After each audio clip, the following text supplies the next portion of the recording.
আল্লাহর কথার কোনো গুয়া মাথা আমি কিছুই পাই না। গত বৃহস্পতিবার মানিকগঞ্জের ঘিওর উপজেলায় এক গানের আসরে ইসলাম ধর্ম ও আল্লাহকে নিয়ে কটূক্তি করেন বাউল শিল্পী আবুল সরকার। ধর্ম অবমাননার এই ভিডিও সামাজিক যোগাযোগ মাধ্যমে ছড়িয়ে পড়লে সারা দেশের ধর্মভীরু মানুষ ক্ষোভে ফেটে পড়েন। সেটা হলো একটা দাড়ির মধ্যে 70 জন করে ফেরেস্তা, তুমি প্রত্যেক দিন ফেরেস্তা গুয়া খাইতে ভালাও।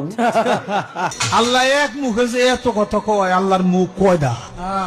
খালি কয়টা না, ওটা মুখ না হুক, এটাও আমার জানা দরকার। জানা যায় গত 4 নভেম্বর মানিকগঞ্জের ঘিওরের ওই গানের অনুষ্ঠানে ইসলাম ধর্ম ও মহান স্রষ্টা আল্লাহ তাআলাকে নিয়ে আপত্তিকর কুরুচিপূর্ণ মন্তব্য করে, যার বক্তব্যে ইসলাম ধর্মের মানুষদের ধর্মীয় অনুভূতিতে চরমভাবে আঘাত করা হয়েছে। 1 তারিখে গান করার জন্য আল্লাহ হয়েছিল, বান্দা হয়েছিল, সেদিনে আল্লাহর সাথে দেখাও এটা হয়ে বিধি করে দিছে। ইসলাম ধর্ম ও আল্লাহকে নিয়ে আপত্তিকর বক্তব্য ছড়িয়ে পড়লে তার বক্তব্যের প্রতিবাদে এবং তাকে গ্রেপ্তারের দাবিতে বিক্ষোভ করে ধর্মপ্রাণ মুসলমানেরা। আলেম সমাজের পক্ষ থেকে মুফতি আব্দুল্লাহ নামের একজন ব্যক্তি ধর্ম অবমাননার অভিযোগে বাউলের বিরুদ্ধে ঘিওর থানায় একটি মামলা করেন। জানা যায় বৃহস্পতিবার সকালে মাদারীপুর থেকে আবুল সরকারকে গ্রেপ্তার করে মানিকগঞ্জের ডিবি পুলিশ। পরে তাকে আদালতের মাধ্যমে জেলখানায় পাঠানো হয়। ধর্ম অবমাননার মামলায় বাউল শিল্পী আবুল গ্রেপ্তার হওয়ার পর রোববার সকালে মানিকগঞ্জে তার সর্বোচ্চ শাস্তির দাবিতে বিক্ষোভ মিছিল হয়। সে সময় বাউলের মুক্তির দাবিতেও আন্দোলন কর্মসূচি দেয় তার সমর্থকেরা। পাল্টাপাল্টি কর্মসূচিকে কেন্দ্র করে এলাকা জুড়ে উত্তেজনা ছড়িয়ে পড়ে। দুই পক্ষের ধাওয়া পাল্টা ধাওয়ায় হতাহত হয় উভয় পক্ষের 5 জন। আল্লাহ মহান আল্লাহ তাআলাকে নিয়ে একটু কটূক্তি করেছেন, এজন্য আমরা এই মানববন্ধন করছি। অভিযোগ আছে বাউল শিল্পী আবুল এর আগেও নানা সময়ে ইসলাম ধর্ম নিয়ে কুরুচিপূর্ণ মন্তব্য করেছে, তাই বাংলাদেশের তৌহিদি জনতা তার সর্বোচ্চ শাস্তির দাবিতে রাস্তায় নেমেছে। মাত্র 30% টাকায় জমির মালিক হয়ে নতুন বাংলাদেশের গড়ে তোলার স্বপ্ন দেখা বাংলা বসতি।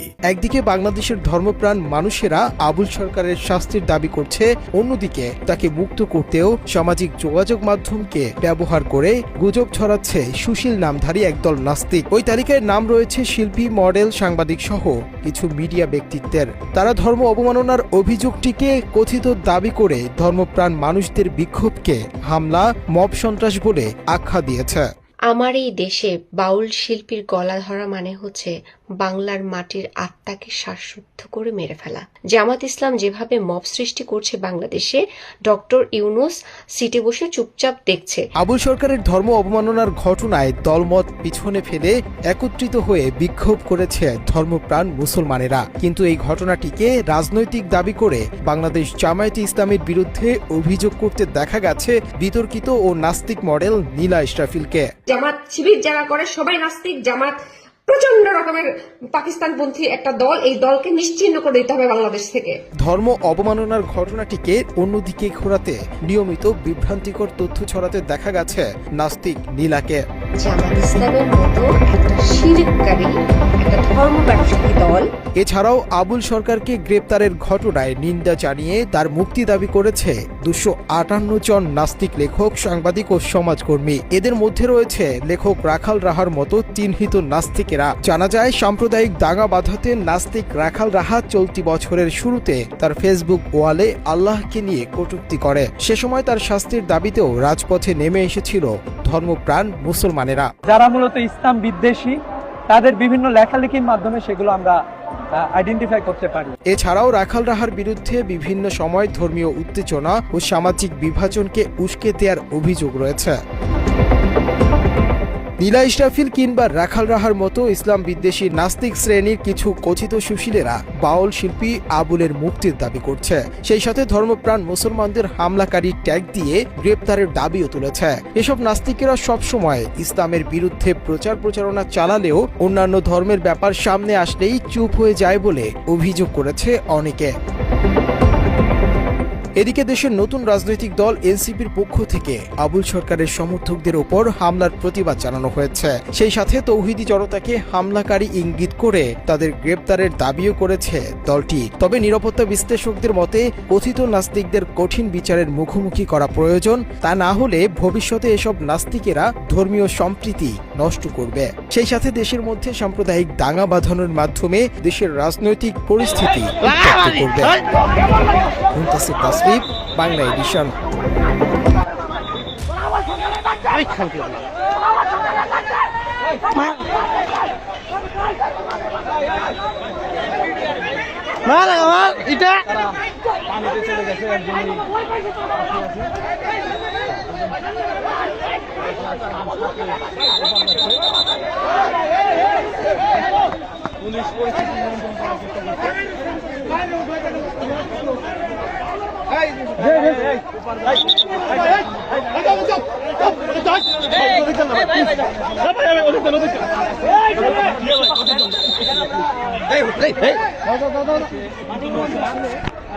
সেখানে দাঁড়িয়ে আছে, তার উপরে মাঠে নেমে এসেছিল, এখানে ঝুলা সহ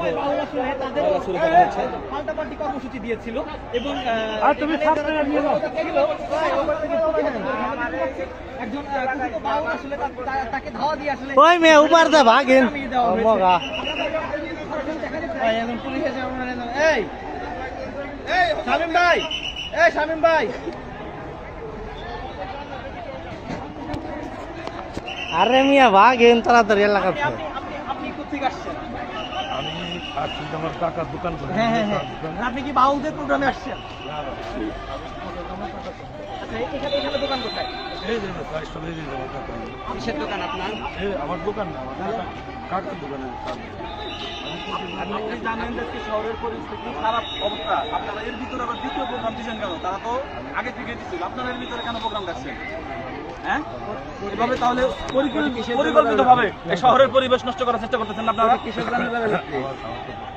কিসের মামলা?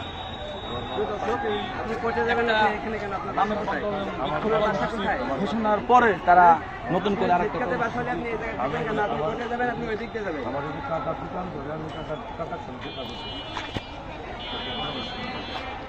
আমি যে বাড়ি লাগা